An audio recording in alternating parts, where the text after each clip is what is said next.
Gotta watch this now.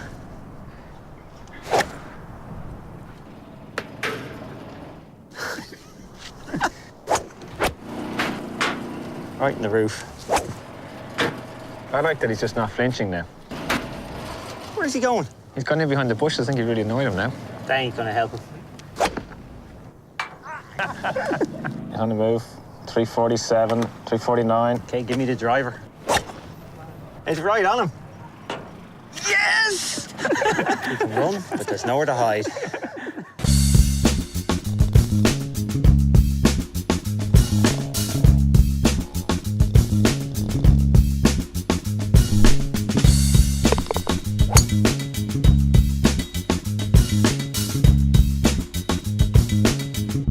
In Dubai for the season-ending DP World Tour Championship, George O'Grady, Chief Executive Officer of the European Tour, sat down for an exclusive conversation with AGTV. I think first and foremost in the world of golf, the game of golf is a wonderful role model for society and certainly for children.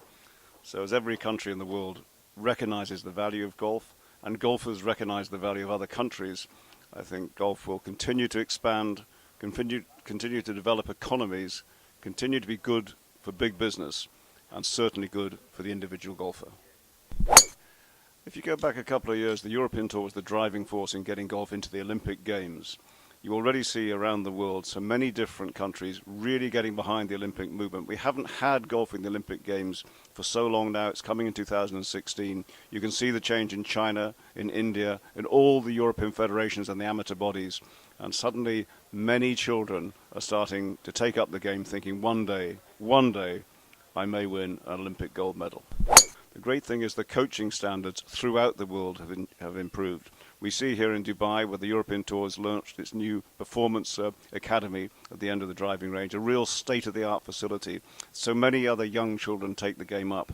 I think our coaches, our professional coaches, they coach for the future rather than for the present. That's why so many young players have come through. Here in Dubai, I was at a function at the Emirates Golf Club on Monday evening.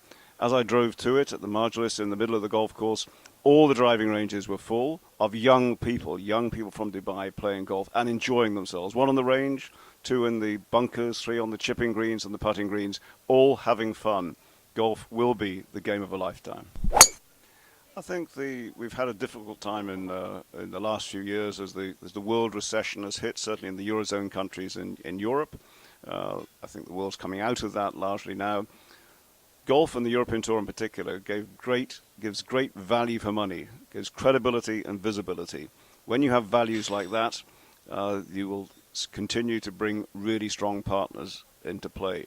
Just today, as I speak to you, we've announced a 10-year extension with the Rolex company, which is tremendous value for the European Tour. Shared values for society, shares brands, uniting the golf and the European Tour on the world stage.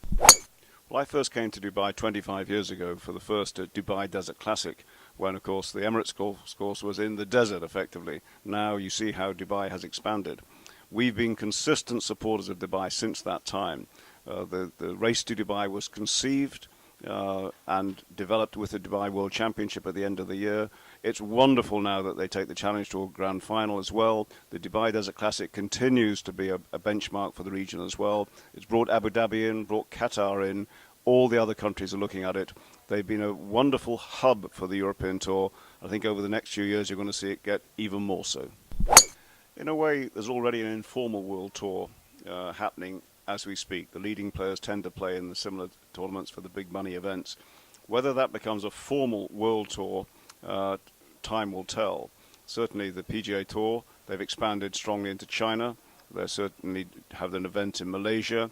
They're taking the President's Cup. Having been in Australia, they're going to Korea next time, and they can travel with that event elsewhere.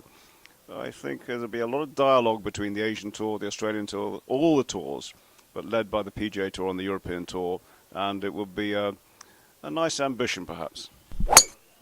Apart from the fact that I play golf so badly now, I certainly wouldn't be in theirs. That's one thing. But if I had, because in my early days I played a lot with Tony Jacklin, I'd have Tony Jacklin on one side, Severiano Ballesteros on the other, myself on number 4, and one person I could enjoy playing with that no one's ever heard of, the touring professional from Sunningdale Golf Club, Michael King.